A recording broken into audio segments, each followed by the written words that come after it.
There's like a rough textures in the sponge. I think that's cinnamon stick. I think it is a cinnamon. It sticks in your teeth a little bit. Yeah. But the reality is, he needs a top 3 finish today, doesn't he? Yeah, absolutely. I know how he feels. Do you know, I think Alan's dish might just get to the banquet. I loved it. It's a 7. Carrot cake? At the banquet? Actually, why not? Because when carrot cake is done as well as that, I think carrot cake takes on a sort of a higher dimension. And for that reason, I'm going to give a beautiful 7. I thought Alan did a great job. I just don't think it's fit for a banquet of this stature. For that, I'm going to give it a 6. I would love to see something like carrot cake at the banquet, and I think it was by far and away his finest dish, so I'm going to give it an 8. So Alan's humble carrot cake won him his highest score of the week. Can Nathan do any better? He got a top 3 placing yesterday with his main course. But when he served up his unusual sea buckthorn curd meringue in the regional heats, it divided opinions. Marcus, have you come across sea buckthorn yet? Blank expression on your face? I have, no. It's going to be the hot new ingredient. It's got a very, very distinctive, very powerful flavour. I think they should leave it on the bush, frankly. I mean, it just completely overpowered the dish. There was a few comments about it being a bit strong with the sea buckthorn and being a bit sweet. So what I've done is I made it less sweet and I made it less strong in the sea buckthorn. It may be a risk, but I really like it and I believe in it. Nathan's done a great job with his sourcing, including the wholemeal flour for his shortbread, which comes from the mill on his historic estate. But it's the quirky juice made out of the sea buckthorn berries that's causing a fuss in the kitchen. There's a faint odour in the kitchen. That'll be the odour of my sea buckthorn. Yeah, have a smell of it if you want. Quite strong, isn't it? Yeah. And Alan's not afraid to cause even more of a stink about Nathan's dessert. I've never smelt anything quite like that should be in a kitchen. Are you seriously cooking with this? Yeah. Not been done before. Do you think there might be a reason for that? Yeah. They're all joking about the acquired taste of the sea buckthorn, but I think I wouldn't be cooking something if it didn't taste nice, would I? It's a competition and I want it to get through. Last time, Nathan served his dessert with meringue, but today he's doing something different. So you've changed it to marshmallow this time? At this point of the week, I didn't want to be stressing out. I just kept it simple, and so a nice marshmallow, nice curd, let the flavours speak for themselves. They'll certainly speak something. As Nathan cracks on with the final components for his dish, it seems Alan finally has something nice to say about his cooking. You get anything in that shortbread, Nathan? Yeah, I've got the wholemeal flour from my estate. If it's as good as your bread was the other day, I thought it was a travesty that dish didn't make a top 3. How nice is that? I still think your seaweed's terrible. What, it's a berry, it's not a weed. With the sea buckthorn berry blocks of curd now ready, Nathan starts to plate up his dish. First, the sea buckthorn syrup, then the blocks of curd and shortbread, a crumble mix, marshmallow, vanilla yoghurt sauce, and finally, yoghurt sorbet. Okay, straight in front of him like that. I think sea buckthorn will be something maybe Prince Charles has never had before. Can't see him going around the countryside foraging berries. But, yeah, if he did get there, he maybe enjoy it.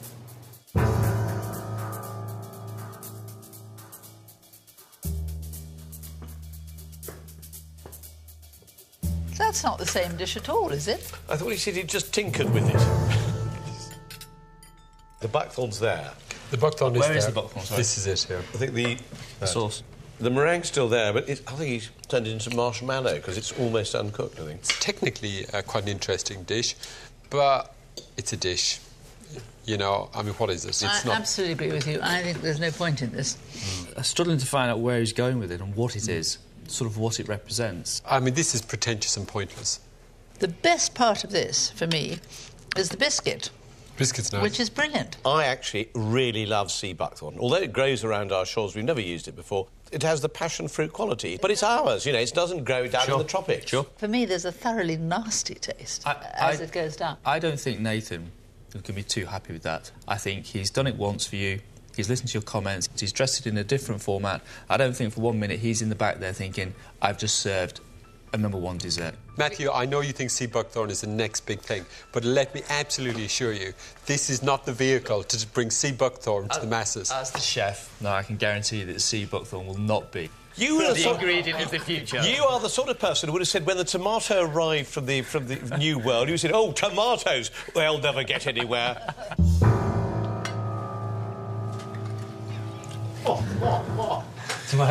Don't like the sea buckthorn. It's not my cup of tea. I don't like that. That is a weird taste. The sea buckthorn kills it for me. I totally agree there. It's just so overpowering. To put that in front of 100 people, how many people are going to have the same reaction as we've just had? I have mixed feelings about this pudding, you know, because I do actually think he changed it, made a bit of an effort, it looked pretty and everything else, but, you know, sea buckthorn is not going to save this sinking ship. 5. I thought that was actually quite a natty dessert, but sadly for me, I don't think he had a real sense of style, so it's going to be a 6. Some things in about it I didn't quite get. It's a shame because I was expecting big things out of the flavours and the ideas that was there. So for that, I'm going to give it a 5. You know, the first time we tasted this dish, I thought it was the most revolting pudding I've ever eaten in my entire life. When we got it this time, it tasted just as awful. The meringue was just as raw. The buckthorn was just as unpleasant. So I'm giving it a 4. So Nathan's quirky dessert failed to set the judges on fire. With 6 dishes served and 2 to go, the chefs are speculating on what the judges might be looking for in the chamber. Our dishes are gone. There's a few more to go now, but it's all down to them in there, isn't it? Do you think they've got in mind what they would like to put at the banquet already or not? I think they've got their personal favourites. Well, I think maybe one of the off-piste dishes today could go through. Yeah, I just think the rhubarb-type dishes, no disrespect to yourself, No. they're great, but you can have those flavour profiles anywhere you like. Basically saying your carrot dish should be at the top. Maybe. It could be. The North East's Kenny Atkinson is up next with Will Holland from the Central region. Kenny's had a great week so far, but his strawberry jelly crumble failed to leave an impression on the judges in the regional heats. It was surprising that Kenny could do something so completely awful. He had this sort of cocktail glass. Really? It was catering college stuff. Really? Whatever it was not a success. And actually, I hope it will be an encouragement to Kenny to do better, because we know he can. For heaven's sake, the man's a great chef. My dessert got slated, so I got a new dessert today. I'm going to do a take on an old classic of Queen of Puddings. I'm going to go for the cheesy effect and call it King of Puddings for a future king. And as he knows that the judges will be keeping a close eye on the provenance of his ingredients, he's worried that he hasn't done enough to impress them. I think if you look at the sourcing of the ingredients, that might let me down a bit, you know. Literally eggs, bread, dairy, jam, and that is it. I haven't got a huge amount of ingredients, same as you, so it's going to all be about skill. But with so few components, will Kenny's dessert be skillful enough to secure him a top 3 ranking today? It's such a simple dessert. It's basically a bread custard, jam and meringue. If I get the meringue wrong, it's a disaster. If I get the custard wrong, it's a disaster. For the simplicity, it has to be bang on. Kenny's dishes are usually incredibly complex affairs, so this straightforward offering is leaving him on edge. Hey, Tom, I hate this, mate. What do you hate? My dessert's in the oven, cooking away, and all I've got to do is make a meringue and put the jam on. Marcus might look at my dessert as a simple and safe dessert. Will I get marked down on it? Probably. It makes me feel a lot more confident cooking opposite Kenny. He's almost given up on his dessert because he's already got 2 dishes into the top 3 this week. But if Will's right, Kenny's playing with fire because only 1 dish from each course will go forward to the banquet, so he can't afford to take his foot off the pedal with his dessert. He presses on with the puddings, adding locally sourced strawberry jam to the custard and topping them with meringue. But there's something very familiar about his presentation. Kenny, that looks very regal. Pretty similar to mine as well, isn't it, really? Yeah, it's very similar. They're robbing little... Kenny's just robbed Lisa's idea. She's got the death stare on. She is not a happy bunny. Be interesting to see who wins it. So do you not think that this is the right dish for the banquet? Then mine's got no chance because practically they're nearly the same. Thing is, right, I love so the you're buzzing me out and you're buzzing yourself out. I love the flavour of yours. And to be honest, it's a nice dessert, to be honest. I think it'll be quite quirky. Little crowns on top for the King of Puddings. I'm cooking King of Puddings. She did a Queen of Puddings. You know, both completely different desserts. Kenny's dish did look remarkably like mine. I think mine could have a bit of an edge. Just the fact that he's bought the jam rather than making it himself. And it's time to find out as Kenny's King of Puddings is cooked and ready to be served. Will the judges think that his dessert would get the royal seal of approval? It's very hot. I was hoping it was going to be hot in an earthenware dish. Yeah. It's very hot. Nothing like a really hot pudding on a summer's evening, don't you think? I feel like some copycat chefs in there at the moment. They've all had this sort of rush on Queen of Puddings. For me, that is so sweet. I'm beginning to hallucinate. I think it's got so much sugar in it. I think where Lisa's stands out above this one is that her rhubarb had the acidity to go with it, where Kenny's put jam. It's very sweet jam. Yeah. It's not particularly good jam, and that the sugar from that jam is permeating everything. Yeah. The other thing is that Queen of Puddings, you're meant to get the bottom custard set before you add the jam and the meringue, because otherwise you get this sort of awful curdled sludge in the bottom. Did you three pick on him again? Has he changed this? Yeah. You have, haven't you? You didn't taste it last one. I'm starting to feel that is not Kenny. I'm surprised that Kenny's done this. You can't eat this. That's the dish that goes like that on the banquet table. Yeah. And it's going to go exactly like that on this table. You know what this is? This is a classic example of a chef that's not tasted his own food. It's a disaster. It's never going anywhere. Let's just move on and see if there's anything else. That is just wrong.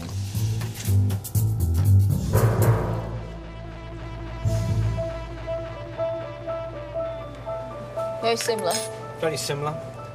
You can slay it if you want. I've got big shoulders. Sweet. Naturally, Queen of Puddings is a sweet dessert anyway. It's not as light as Lisa's. They might say about it being a bit wintry. Wintry. What do you think the judges will be making of it? They may comment on the sweetness. I thought Lisa's was a lot more easier to eat in lightness. I had to work well with what I had. It was either that or jam roly-poly with custard on the side. The risky move there from Kenny. The dish was very, very similar to Lisa's, almost identical dishes. So it'll be interesting to see what the judges come up with. Kenny, King of the North East, a prince in the kitchen. When it comes to puddings, just a joker. It's a 3. It was undercooked, oversweetened, and it looked disgusting. It's a 3. Kenny's done something extremely special here. He has cooked probably the worst dish in the competition so far, in my opinion. It's disgusting too. Today, I came here expecting big things from Kenny, and I had something put in front of me that was sweet beyond a dessert. He let himself down so badly. For that, I'm going to give him a 2. So that's a devastating score for Kenny. Something that our final chef, Will Holland's been experiencing all week. He's come in the last 3 with all his dishes, so he's more determined than ever to get a top 3 ranking. There's no two ways about it. The pressure is on me today. I've got to prove that I was good enough to get through to this stage of the competition. You know, do or die. Will's sticking with the heather honey custard and rhubarb dessert that tickled the judges' fancy during the regional heats. It was a very simple little summery number. It was basically custard, jelly and rhubarb. Hopefully he'll be able to reproduce that and we'll impress you as much as it did us. So is this the highlight for him? I think so. I think so, yeah. And in the kitchen, Kenny, who's already secured 2 dishes in the top 3, can't help commenting about Will's predicament. You know, you haven't had a top 3 finish yet. Not trying to put you in any extra pressure. No, thanks or trying to disturb you. Thanks for trying to put you off. Thanks for reminding me I haven't had a top 3 finish this week again, Kenny. That's all right. Ignoring Kenny's harsh words, Will has poached rhubarb in the water bath and is combining it with elderflower jelly. And Niall, whose dish also contained rhubarb, has come in to check out his competition. They're only going to have 1 dessert at the banquet. Yeah, and hopefully it'll be mine. So, as they're serving very similar dishes, Will can only hope to trounce Niall in the dessert stakes. He cracks on with his honeycomb mixture, and it seems his rival wants to lend a helping hand. They have a lot more back carbon. Oh, sorry. You mean you're desperate for the top 3 spot to be on you? Get out of it before you set my honeycomb on fire again.